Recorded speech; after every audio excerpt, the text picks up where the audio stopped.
Morning student, जामिका BEd college के online classes में आपका स्वागत है। आज हम बीएड सेकंड सेमेस्टर के हिंदी मैथ्स पेपर को देखेंगे, जिसमें मैं पिछली कक्षा में काव्य के बारे में बता रही थी, आपको पोएट्री टीचिंग के बारे में बताई थी और मैंने इसके शिक्षण, विधियां और उपदेश भी आपको बताया था। पोएट्री टीचिंग के स्टेप अर्थात काव्य के सोपान भी मैंने बताया था। आज हम इसके अंतिम विषय बिंदु पर चर्चा करेंगे, जिसमें हमें कविता के प्रति या काव्य के प्रति रुचि उत्पन्न करने के क्या क्या उपाय हैं, उनको आज हम जानेंगे कि कैसे एक शिक्षक अपने छात्रों में काव्य के प्रति रुचि उत्पन्न कर सकता है। पहला है अंताक्षरी कराना। अंताक्षरी जब हम कक्ष में कराते हैं बच्चों के बीच आपस में, तो उसमें बच्चों में एक रुचि उत्पन्न होती है, एक खुशनुमा वातावरण का निर्माण होता है। बच्चे इसमें रुचि लेते हैं, वो गुनगुनाते हैं, खुश होते हैं, साथ ही साथ उनमें आत्मविश्वास उत्पन्न होती है, क्योंकि सभी बच्चे कक्ष में खड़े होकर गा नहीं सकते हैं या किसी बिंदु पर शिक्षक से बात नहीं कर सकते हैं। कुछ बच्चे बहुत ही ज्यादा शर्मीले होते हैं, परंतु जब उनका रुचिकर कार्य कक्ष में कराया जाता है तो वो उसमें रुचि लेते हैं और स्वयं आगे आते हैं। तो अंताक्षरी के द्वारा बच्चों में एक आत्म मनोबल भी विकसित होता है, साथ ही साथ एक कक्षा का रोचक वातावरण पैदा होता है। साथ ही साथ काव्य की जो लय होती है, वो लय अंताक्षरी के माध्यम से बालक कक्ष में सीखता है। दूसरा है काव्य पाठ प्रतियोगिता कराना। काव्य पाठ प्रतियोगिता अर्थात कि कविता का प्रतियोगिता कराना, बच्चों के बीच आपस में काव्य प्रतियोगिता कराना, जिसमें सभी बच्चों को कुछ उपहार के तौर पे देना। इस तरह की प्रतियोगिता कराने से बच्चे उसमें स्वयं भाग लेते हैं। हर बच्चा दूसरे से बेहतर करने की कोशिश करता है, वह अपनी कविता को और अच्छी तरह से बोलने का कोशिश करता है, वह कविता को स्मृतित करने का कोशिश करता है, उसे याद रखता है और कविता के प्रति रुचि उत्पन्न करता है, रुचि लेता है। काव्य गोष्ठियों का आयोजन।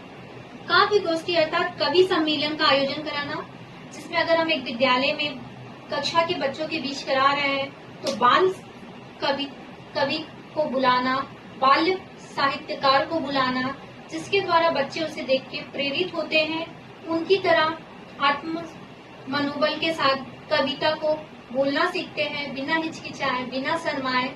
वह उसे एक अभिप्रेरणा के तौर पर लेते हैं, साथ ही साथ रुचि भी लेते हैं। तो कविता गोष्ठियों का आयोजन कराना भी काव्य शिक्षण के लिए एक अच्छा उपाय होता है, जो बच्चों में काव्य के प्रति रुचि उत्पन्न करता है। विद्यालय पत्रिकाओं का प्रकाशन। विद्यालय पत्रिकाओं का प्रकाशन भी बहुत एक अच्छा उपाय है, क्योंकि बच्चे चाहते हैं कि हर बच्चा चाहता है कि वह शिक्षक की नजर में आए, शिक्षक उससे खुश रहें। और जब हम विद्यालय पत्रिकाओं का प्रकाशन कराते हैं तो कक्ष के ऐसे बच्चों का चयन करते हैं जो एक अच्छे कविता का निर्माण करते हैं, जो एक अच्छे बाल साहित्यकार होते हैं, जिसके कारण हर बच्चा चाहता है कि उसकी लिखी हुई कविता भी उस विद्यालय पत्रिका में प्रकाशित हो। वह उससे अभिप्रेरित होता है और अच्छे लिखने की कोशिश करता है, कविता में रुचि लेता है, स्वयं आगे आता है और एक अच्छा बाल साहित्यकार बनता है। तो यह भी एक अच्छा उपाय है कविता के प्रति रुचि उत्पन्न करने का। कविता लेखन प्रतिस्पर्धता। कविता लेखन प्रतिस्पर्धता शिक्षण में एक बहुत ही अच्छा एक उपाय है। प्रतिस्पर्धता भी शिक्षक को कक्ष में थोड़ी बहुत जागृत करना चाहिए, क्योंकि यह अभिप्रेरणा का एक स्रोत होता है। जब हम प्रतिस्पर्धता कराते हैं तो हर बच्चा दूसरे से बेहतर करना चाहता है। प्रतिस्पर्धता होनी चाहिए, पर प्रतिस्पर्धता के साथ शिक्षक का अभिप्रेरित करने वाला व्यक्तित्व भी होना चाहिए। अर्थात ये नहीं कि वो कक्ष में प्रतिस्पर्धता करा दे और जो बच्चे अच्छा ना कर पाए उन्हें हीन भाव से देखे, ऐसा नहीं होना चाहिए। प्रतिस्पर्धता कराकर शिक्षक को बच्चों में को अभिप्रेरित भी करना चाहिए। जो बच्चे बेहतर नहीं कर पा रहे उसे भी कहना चाहिए कि तुम अगले बार और भी बेहतर कर सकते हो, तुमने अच्छा प्रयास किया है।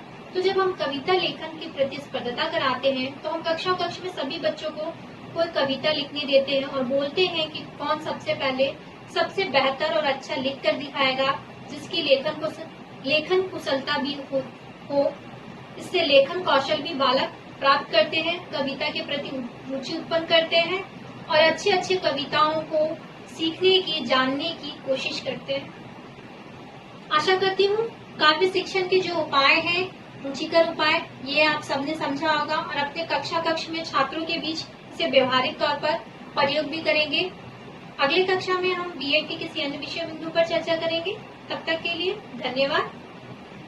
ये जो विषय बिंदु पर मैंने चर्चा किया, इससे संबंधित नोट्स पीडीएफ के माध्यम से आप सभी को मिल जाएगा। Thank you.